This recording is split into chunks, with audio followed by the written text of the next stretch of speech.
Assalamualaikum warahmatullahi wabarakatuh. Perkenalkan nama saya Senur Rashid dengan NIM 2200018068 dari kelas C. Ingin mempresentasikan untuk pemenuhan tugas UK kedua APPL. Di sini saya ingin mempresentasikan tentang aplikasi yang sedang kelompok kami buat yaitu dengan nama Click and Claim.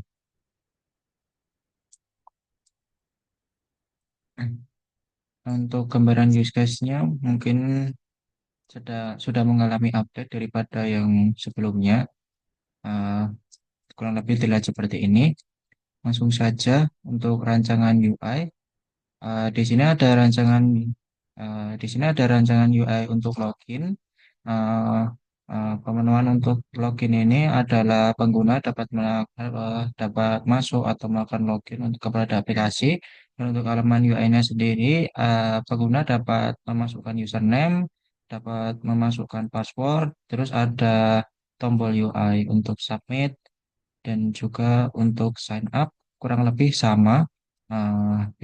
Yang berbeda di sini username eh yang berbeda di sini pengguna mendaftarkan terlebih dahulu dengan mengisi halaman UI username, halaman UI email address, halaman UI password dan juga melakukan submit di sini.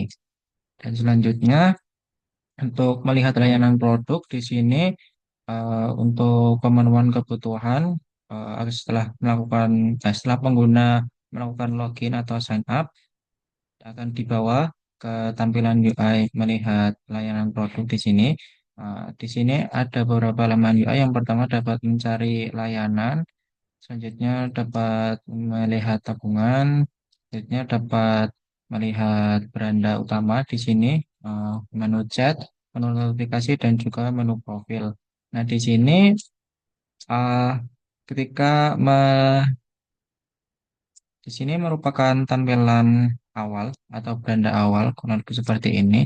Dan di sini merupakan uh, bagian layanan jasa pembersihan yang ditampilkan itu berada di halaman tengah di sini. Dan selanjutnya ketika melakukan atau memilih layanan jasa akan ditampilkan UI layanan jasa. Di sini halaman UI-nya ada pengguna itu dapat memilih dua jenis layanan, yaitu untuk kebersihan tempat tinggal atau kebersihan kendaraan. Nah, di sini misalkan untuk tampilan uh, kebersihan tempat tinggal itu kurang lebih seperti ini. Nah, di sini halaman UI-nya selain dari tempat tinggal dan juga kendaraan, juga ada halaman UI tombol pilih atau tombol lanjut di sini untuk melanjutkan melanjutkan ke pemesanan. Di sini ditampilkan ada dua jenis. Untuk tempat tinggal itu ada dua jenis, ya ini ada layanan pembersihan rumah dan layanan pembersihan kos. Nah, selanjutnya setelah misal memilih lanjutkan, misal memilih kos, dan kan tampilan UI untuk melakukan pemesanan. Nah, di sini halaman UI yang dapat dilihat di sini berupa button lanjut dan juga di sini pengguna dapat memilih durasi sesuai yang diinginkan sesuai dengan paket-paket yang sudah diberikan dan di sini pengguna juga dapat langsung melihat total harga dari layanan yang diinginkan. Nah, semisal memilih 2 jam ya nanti di sini muncul total harga untuk 2 jam. Nah, misal elemen UI yang dipencet itu lanjut, eh, pengguna akan dilanjutkan ke UI untuk melakukan pemesanan. Nah, di sini elemen UI-nya yaitu pengguna dapat memasukkan tanggal dan juga waktu untuk pemesanan dan juga di sini pengguna dapat eh, memilih lokasi sesuai lokasi yang diinginkan, lokasi jasa yang diinginkan.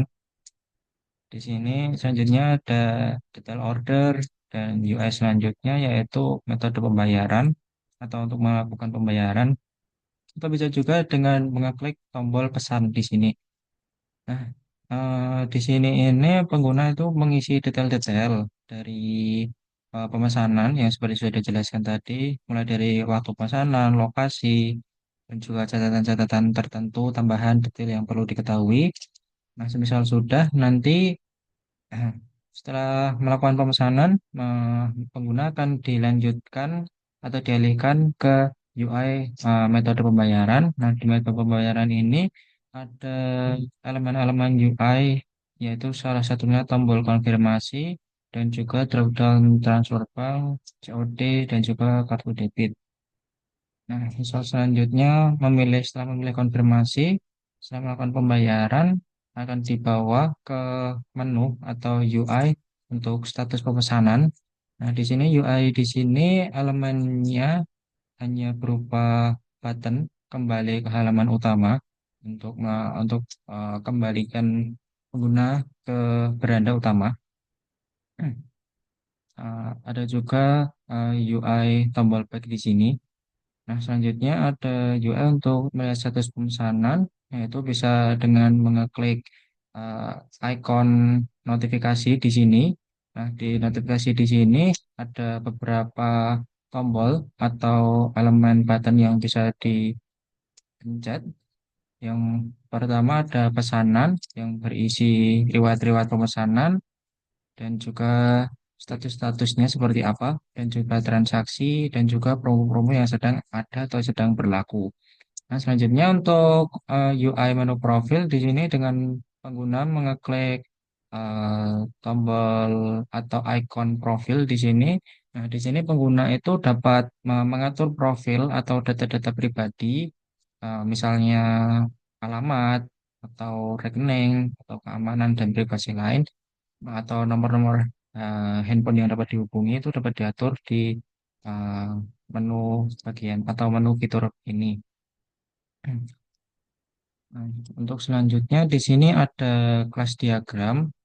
Untuk kelas diagram di sini ada beberapa entitas. Yang pertama itu ada entitas chat, itu ada ID chat, ID pelanggan, ID staff, ID pesan, dan juga profil, ID profil, nama, email, nomor telepon, username, password, alamat, login, itu ada ID pengguna, username, dan juga email. Untuk pelanggan itu ada ID pelanggan, nama, email, nomor, username, password. Dan staff tadi ada ID, nama, email, nomor, telepon, username, password. Juga ada pesanan, di sini ada ID pesanan, ID pelanggan, nama pelanggannya, nomor telepon pelanggan, waktu pesanannya, alamat, ID layanan, nama layanan, dan juga total harga. Di sini layanan jasa itu ada ID layanan, nama, deskripsi, durasi, harga, dan selanjutnya ada entitas status, ada atributnya, ID pesanan, ID pembayaran, isi pesan, dan juga tanggal. Nah, selanjutnya ada entitas riwayat. Ini ID riwayat, string, ID pembayaran, itu ID pembayaran, ID pesanan, jenis pembayaran, dan di sini rating dan ulasan itu ID rating ulasan, ID pesan, dan juga nama pelanggan. Untuk penjelasan lebih rincinya seperti ini, termasuk untuk relasi antar antar kelas diagramnya. Yang pertama di sini login berhubungan dengan pelanggan dan staff, itu relasi yang terjadi di antara kelas-kelas ini berupa komposisi. Jadi setiap objek login itu eksklusif terhadap satu pelanggan. Nah, jika login tadi dihapus, maka entitas pelanggan dan juga staff juga akan ikut terhapus. Selanjutnya ada profil, kelas profil itu berhubungan dengan pelanggan dan staff. Itu relasi yang terbentuk di antara kelas-kelas tadi adalah asosiasi. Nah, setiap pelanggan atau staf itu memiliki profil yang terkait dan dapat diperbaharui tanpa menghapus. Nah, selanjutnya itu ada pelanggan berhubungan dengan pesanan, itu asosiasi one to many. Setiap pelanggan dapat memiliki banyak pesanan, tetapi pesanan yang terkait hanya dengan satu pelanggan. Selanjutnya ada layanan jasa, itu berhubungan dengan pesanan. Relasi terbentuknya itu asosiasi many to many. Pesanan ini dapat mencakup banyak layanan dan setiap layanan dapat termasuk dalam banyak pesanan.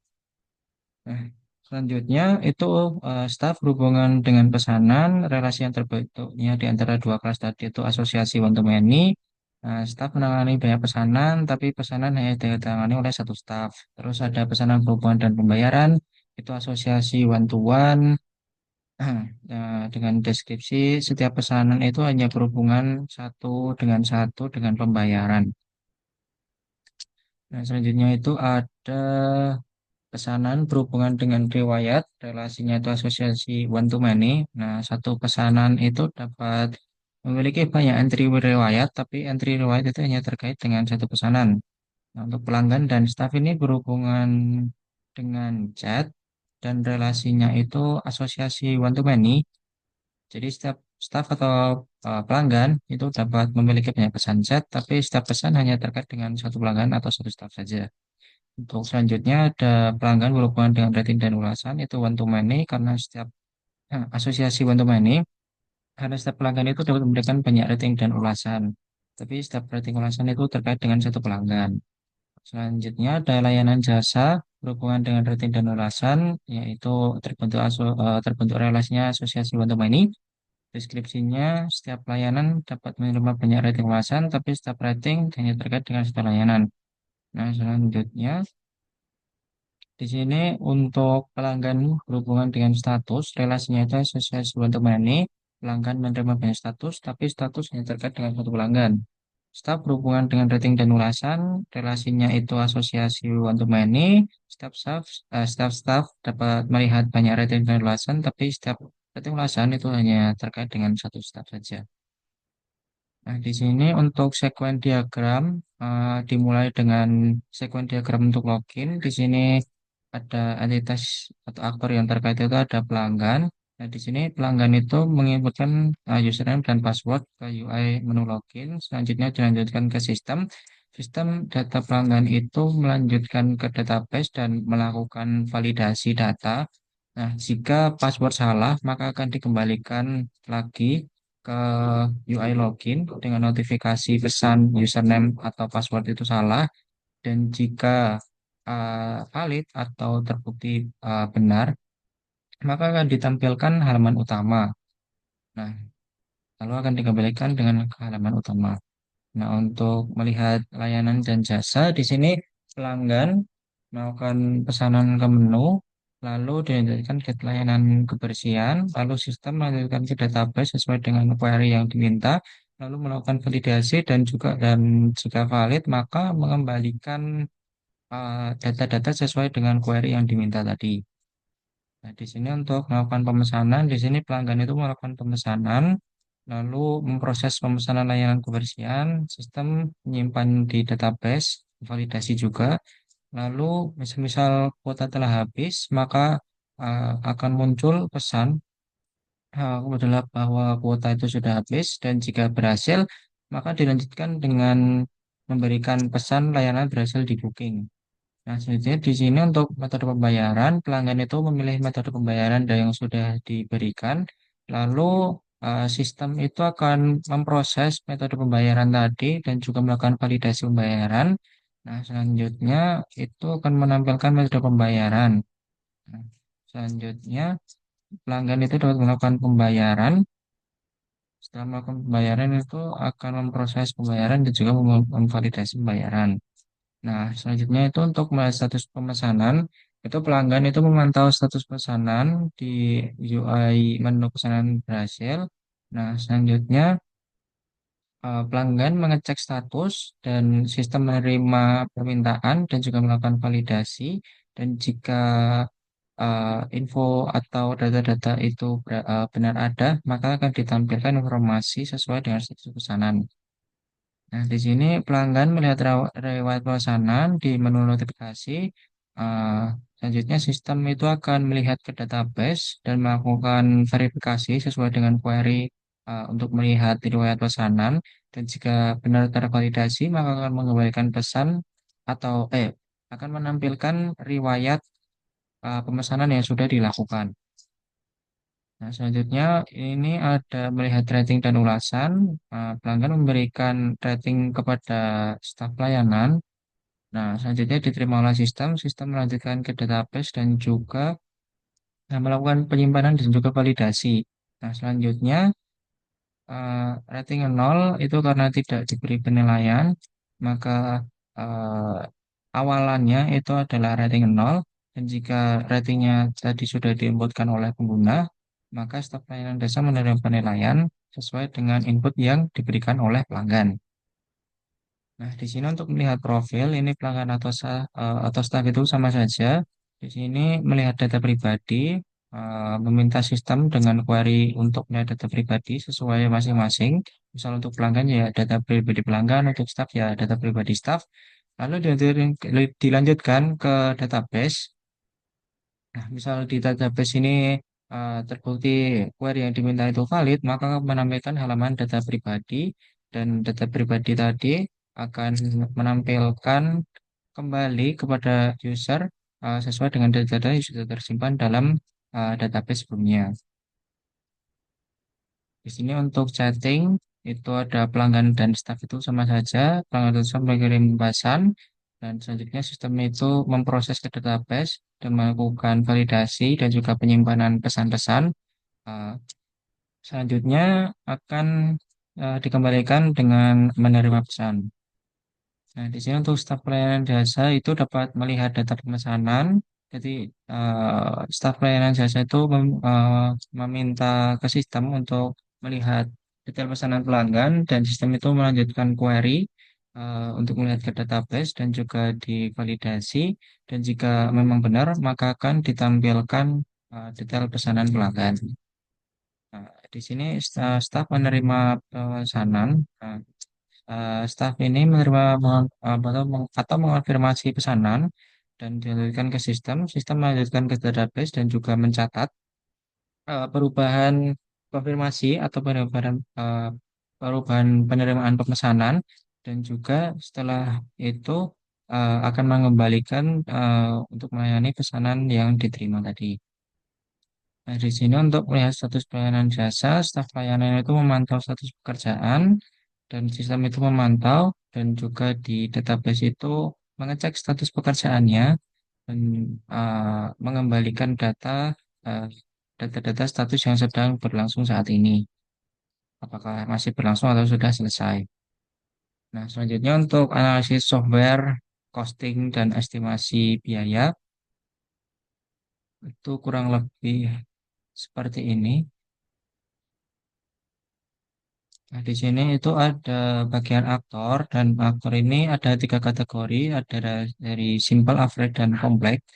Simple itu yang sederhana, karena di sini dari yang sudah dibuat itu ada dua aktor berupa pelanggan dan juga staff, dan berdasarkan pengertiannya yang dari sini, kedua aktor tadi itu termasuk ke dalam kompleks. Dan karena hanya ada dua, maka perhitungan di sini adalah banyaknya eh, aktor dikalikan dengan tiga untuk kompleks, jadi 3 kali 2 didapatkan 6. Jadi untuk aktor weight-nya itu bernilai 6. Hmm. Nah, di sini selanjutnya itu untuk perhitungan UCP atau Unadjusted Use Case Point. Di sini karena pada use case tadi ditampilkan ada 12 use case, dan karena prosesnya itu termasuk masih rendah, maka termasuk ke dalam kategori simple. Nah, untuk simple, karena simple itu rumus di sini yang dipakai itu dikalikan dengan 5, maka perhitungannya adalah 12 dikalikan dengan 5, maka didapatkan nilai UCP-nya sebesar 60. Nah, selanjutnya di sini untuk bagian teknikal, teknikal ini faktor teknis yang perhitungan dari UCP, dan mencakup beberapa faktor teknis, dan juga eh, deskripsi dari setiap faktor dan penjelasannya. Nah, di sini penjelasan di tiap kolom kurang lebih seperti ini. Nah, untuk bagian environmental atau perhitungan EF, Oh, sebentar. Coba F di sini, maka didapatkan nilai sebesar 0,995. Nah, untuk technical faktor tadi didapatkan nilai sebesar 755 dan ketika dilakukan perhitungan total eh, didapatkan bahwa use case point-nya itu sebesar 49,6 atau eh, jika rasio hours of effort per use case itu diganti dengan 10, maka didapatkan hours effort sebesar 496 man hours. Perhitungan effort ini didesain dengan UCP yang telah disesuaikan dengan rasio jam usaha tadi yang sudah dilakukan. Dan jika faktor tambahan metode kan maka perlu identifikasi untuk perbedaan di perhitungan UCP-nya. Nah, untuk analisis kualitas rancangan, itu kan eh, bisa atau usability testing ya. Jadi di sini kami melakukan kuesioner SUS kepada teman seluruh kelas dan didapatkan dengan jumlah 34 responden yang dipilih secara acak. Nah, di sini setiap responden itu diminta untuk eh, melakukan testing. Dan selanjutnya setelah melakukan testing aplikasi atau yang sudah dibuat, uh, ke 34 responden tadi akan diminta untuk mengisi 10 pertanyaan kuesioner berdasarkan pertanyaan-pertanyaan dari SUS atau System Usability Scale. Dan didapatkan data sebagai berikut. Untuk data-data nama-nama yang respondennya itu terdapat 34 nama dan untuk nilai-nilai yang diberikan kurang lebih seperti ini. Dan di sini karena dalam perhitungan SUS itu pertanyaan yang dengan nomor ganjil itu dikurangi dengan satu dan juga pertanyaan dengan nomor genap itu 5 dikurangi 5 dikurangi rasio atau jawaban yang diberikan oleh responden. Jadi di sini kami melakukan perhitungan terlebih dahulu karena di depan 34 maka ganjil itu dikalikan ganjil, jadi kan satu dikurangi dengan satu kan ya. Jadi kan dikali 34 dikali dengan satu dan juga 5 dikali dengan 5 dikali 5 dikali 34 itu kan 170. Nah, nanti kan selanjutnya untuk kolom-kolom yang bernilai ganjil di sini akan dijumlahkan terlebih dahulu dan setelah dijumlahkan di sini akan dikurangi dengan eh, jumlah perhitungan ganjil tadi yang mana di setiap responden tadi bernilai ganjil nomor ganjil itu penilaian pada nomor ganjil itu dikurangi satu dan pada nomor genap tadi 5 dikurangi dengan input yang dari kuesioner tadi dari responden. Nah, setelah dilakukan perhitungan, maka didapatkan nilai sebagai berikut. Nah, total skor ganjil dan genap ketika sudah dijumlahkan tadi itu berjumlah 1049 dan karena jumlah responden tadi sudah dijelaskan sejumlah 34 responden, maka dilakukan perhitungan selanjutnya yaitu menghitung rata-rata dengan 1049 dibagi dengan 34 didapatkan nilai 30,85 dan setelah itu dilakukan perhitungan dengan mengalihkan faktor 22,5. Jadi 30,85 sekian tadi dikalikan dengan 25 didapatkan nilai 77,13. Nah, selanjutnya didapatkan kesimpulan hasil SUS akhir itu 77,13.